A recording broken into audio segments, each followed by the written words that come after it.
Ortopatia metabólica gota. A doença é caracterizada por um aumento dos níveis do ácido úrico, também chamada como hiperuricemia, o que leva à formação de cristais de monourato de sódio em vários tecidos, principalmente nas articulações, nas estruturas periarticulares, nos rins e no tecido subcutâneo. Clinicamente, é caracterizada por surtos agudos de artrite, geralmente envolvendo uma ou poucas articulações, em que numa fase crônica pode se generalizar, atingindo várias articulações. É também muito característico o desenvolvimento de grande acúmulo de cristais denominados tofos.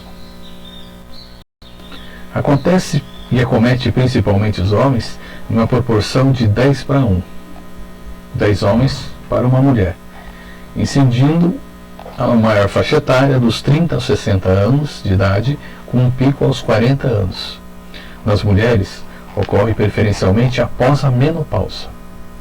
A prevalência da gota na população adulta geral, na idade dos 30 anos, é de 0,2 a 0,3%. Em indivíduos acima dos 40 anos, atinge a 0,5 a 1% de acometidos, ou seja, 2,8 homens e 0,4 mulheres. Esses dados referem-se a caucasianos, indivíduos da raça branca. Em algumas raças, a prevalência é maior. Filipinos, no noroeste da América do Norte e da Nova Zelândia, alcançando valores de prevalência em torno de 10%. Existe uma forte influência hereditária na transmissão da gota, sendo verificada a sua presença de antecedentes familiares de 38% a 80% dos pacientes.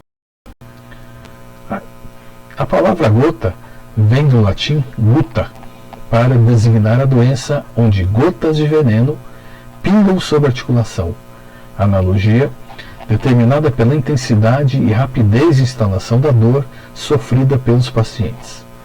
A evidência mais antiga da doença foi encontrada no Egito, onde verificou-se a presença de depósitos de tofos, aqueles nódulos na pele, no hálux dos pés das múmias. Hipócrates deixou a primeira referência escrita sobre a gota no século V a.C. A doença sempre foi reconhecida como condição que aflige ricos e poderosos, glutões e beberrões, segundo a definição de Celsus do século I d.C., carregando essa conotação até a atualidade. Já em 1854, Garrett estabeleceu a vinculação patogênica da gota com os uratos.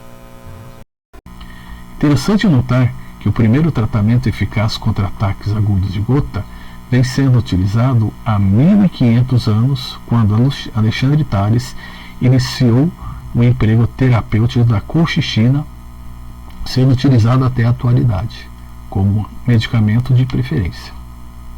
Porém, somente em 1950 surgiu o primeiro uricoredutor, o probenecid, e a partir de 63 o allopurinol passou a ser utilizado.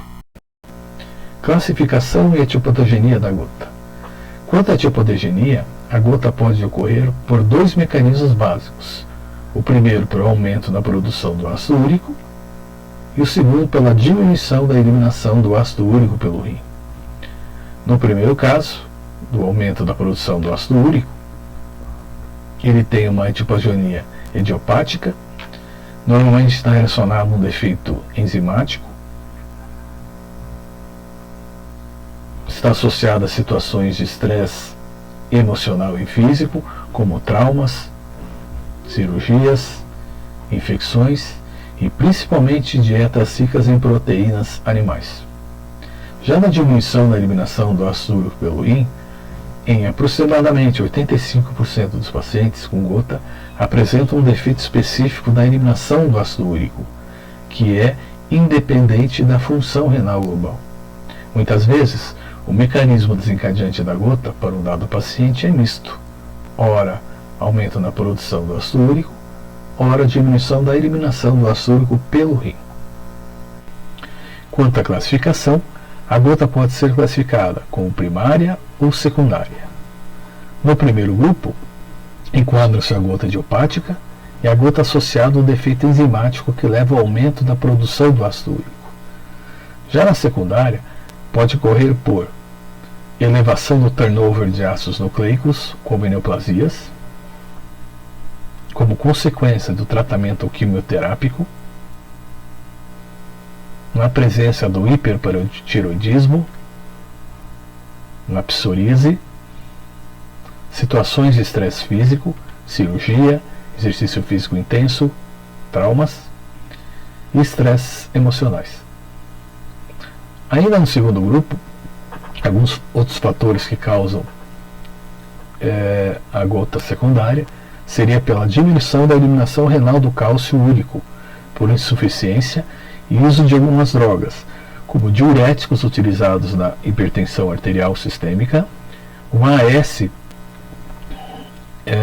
utilizado como preventivo profilático de acidente vascular encefálico, alguns medicamentos que tratam a tuberculose e o uso de álcool. Ainda assim, alguns fatores que podem acelerar a gota secundária seria a intoxicação por alguns elementos como chumbo e a acidose metabólica, quer seja por infecção ou por jejum. Então, o jejum metabólico realizado em excesso pode provocar, desde que o sujeito tenha essa predisposição genética ao aparecimento da gota em algum momento da sua vida. Existe ainda uma forma de gota de ocorrência na infância, devido à deficiência completa de hipoxantina guanina, denominada de síndrome de Lesch-Nyhan, onde uma severa hiperuricemia leva a comprometimento neurológico, com alterações como espasticidade, coreotetose e automutilação, resultando num quadro de morte precoce. É muito rara essa forma infantil. Quadro clínico da gota. Para facilitar o estudo da compreensão da gota, podemos didaticamente dividir a sua compreensão clínica da seguinte forma: primeira, hiperuricemia sintomática. Segundo, artrite gotosa aguda. 3. Período intercrítico. 4. Gota tofácea crônica. E quinto, gota renal e urolitíase. A hiperuricemia assintomática, o ácido úrico é um produto normal do catabolismo das purinas, excretado basicamente pelo rim. Então, o ácido úrico ele conserva uma solubilidade sérica adequada até concentração de 7 mg por 100 ml no soro, numa temperatura de 37 graus. Acima desses níveis, eleva-se progressivamente a possibilidade dessa substância e, assim, favorecendo sua cristalização nos tecidos. Por esse motivo, define-se hiperuricêmico o indivíduo com nível sérico de ácido úrico superior a 7 mg por 100 ml. Hiperuricemia sintomática é caracterizada por níveis séricos presentes em sangue elevados de ácido úrico, porém sem manifestações clínicas. Ou seja, o indivíduo ele pode ser assintomático, apresentar esses níveis e não desenvolver um episódio de gota ou hiperuricemia durante toda a sua vida. Ou ele comumente pode desenvolver crises, e quando ele desenvolve crises, são crises repetidas de gota e seus sinais e sintomas. A hiperuricemia ela acontece em 10% da população masculina acima dos 40 anos de idade, sendo também observada em mulheres principalmente após a menopausa. Nos homens mais jovens, porém, uma frequência muito menor. Os indivíduos hiperuricêmicos têm maior chance de desenvolver a gota que os normouricêmicos. Porém, a maioria permanece indefinidamente assintomática, não necessitando nenhuma medida terapêutica. Alguns estudos recentes têm associado a hiperuricemia a fator de risco independente por doença cardiovascular. 2. A artrite gotosa aguda. É uma das manifestações clínicas mais características no âmbito da reumatologia. A crise aguda da gota manifesta-se por uma artrite, quase sempre monoarticular, de início repentino e rápido desenvolvimento de dor, habitualmente em menos de 24 horas, com quadro de edema articular, aumento de temperatura local e eritema com mudança da tonalidade da pele, uma tonalidade avermelhada. Este quadro tem duração de 3 a 10 dias, sendo que as articulações mais comumente afetadas são a mais afetada, região do primeiro metatarso falangeano do pé. Neste local, a artrite denomina-se podagra. É a localização mais típica da gota, envolvida em 50% dos casos na crise inicial e em 90% dos pacientes que têm gota e a sua evolução e nos novos episódios. Ao mesmo tempo, a progressão da doença pode afetar em membros inferiores com uma maior incidência, inicialmente joelhos, tornozelos e região do tarso, e nos membros superiores, principalmente os cotovelos, e após a região interfalangeana no metacarpo e dos punhos. A poliartrite, como primeira crise, acontece em apenas 2 a 5% dos casos. Após a crise de gota aguda, pode ocorrer a descamação da pele sobre o local afetado, que geralmente é o pé.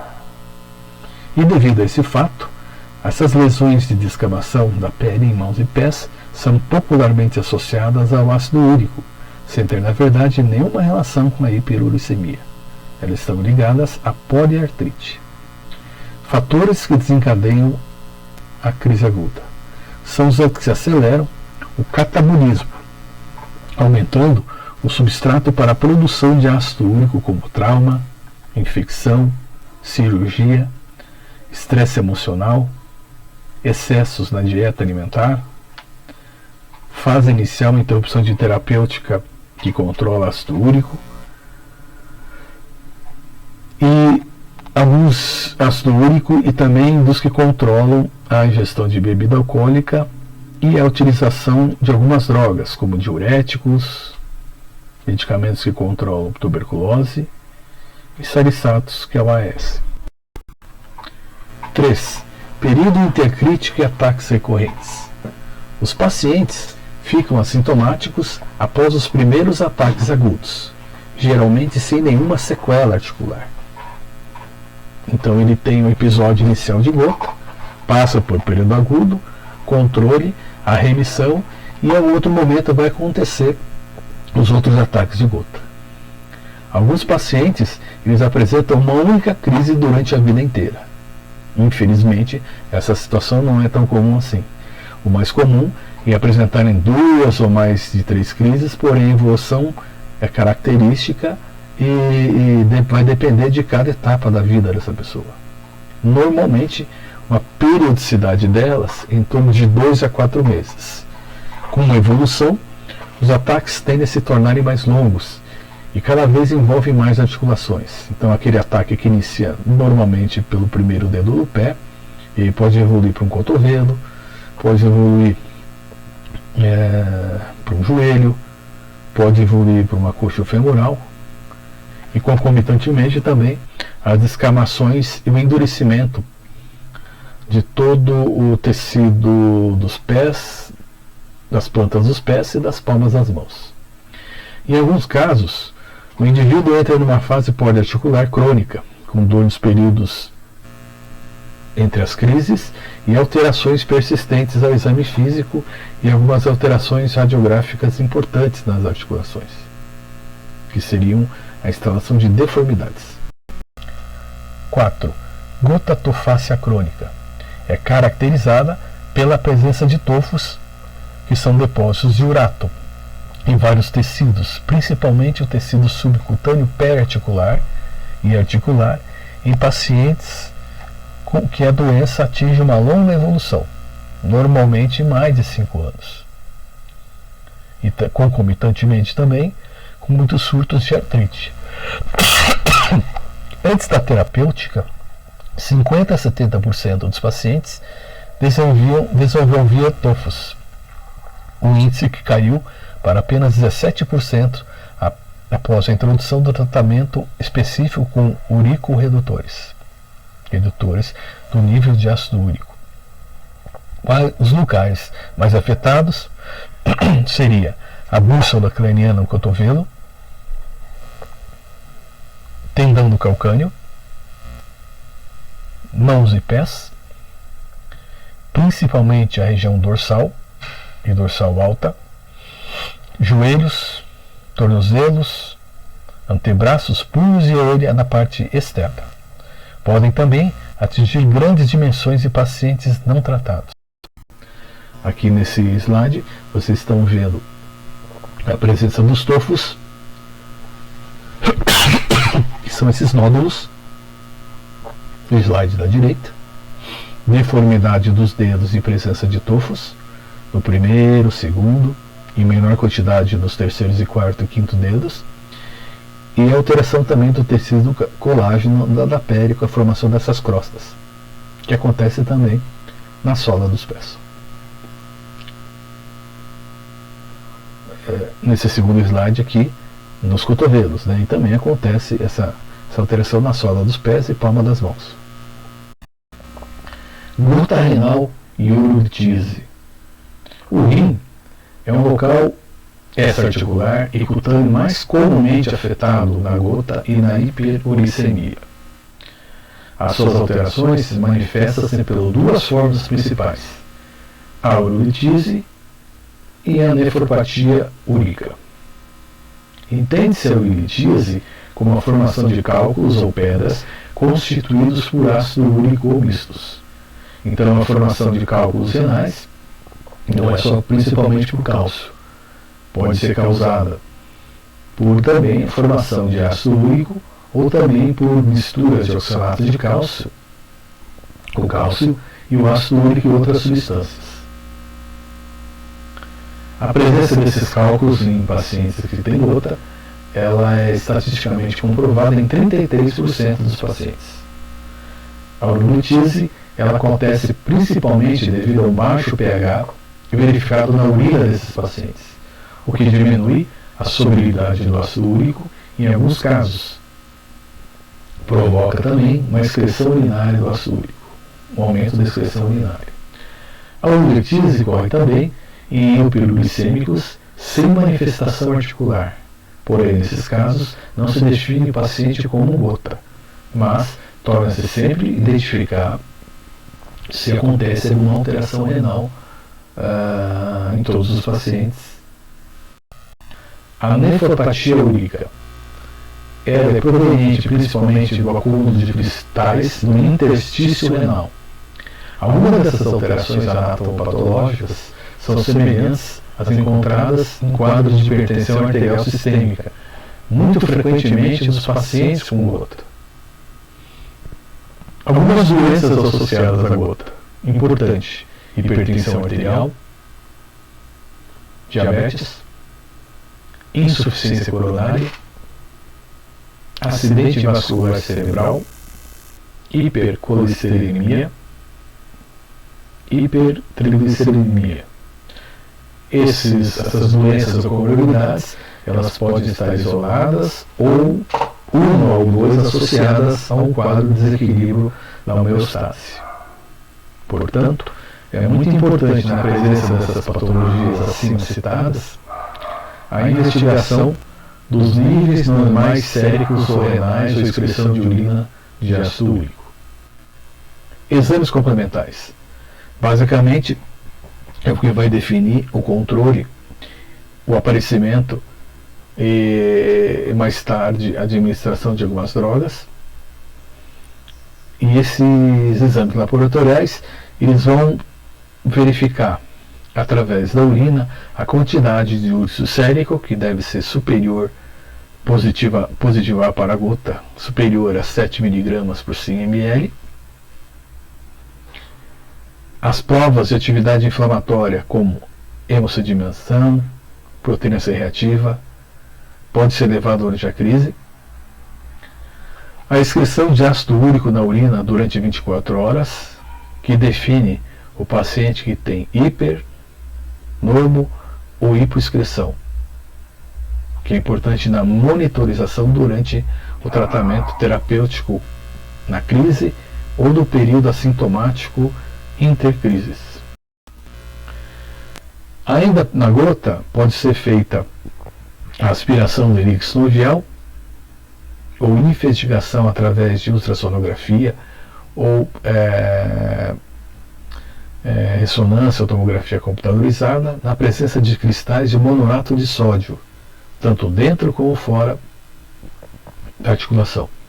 Esses cristais são finos e têm pontas muito afiadas, o que pode causar uma destruição da cápsula articular ou novos processos inflamatórios concomitantemente com o processo da gota.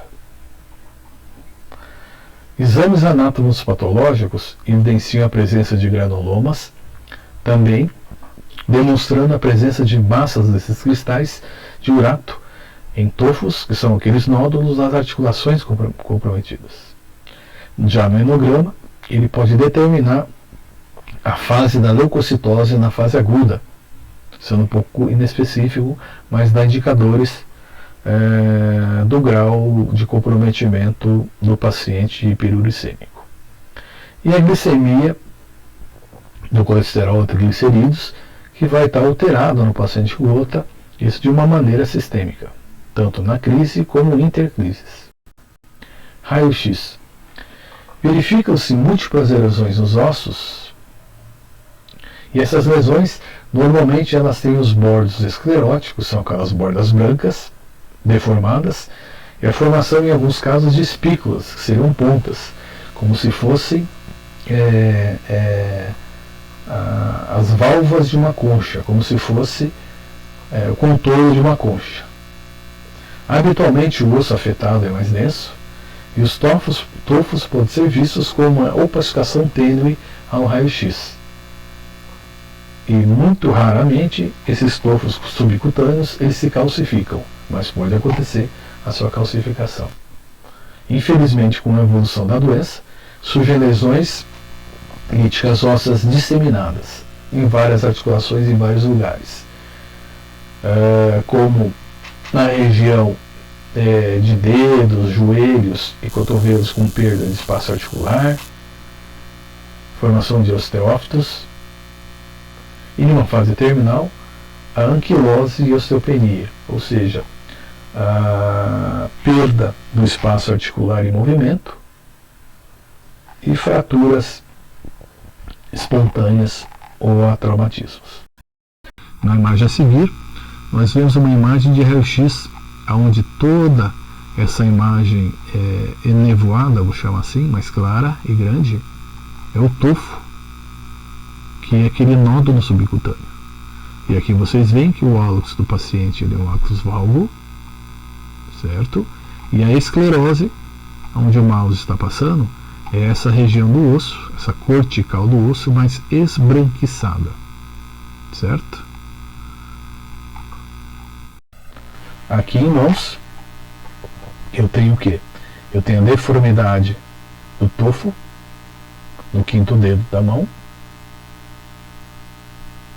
direita desse paciente, né, que não é muito observada no raio-x, mas evidencia-se aqui uma região um pouco mais aumentada, mais esbranquiçada. Esta região desse tofo, ela pode levar ao quê?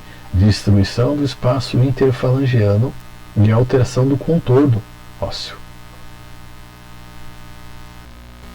Diagnóstico. O diagnóstico deve-se observar alguns itens.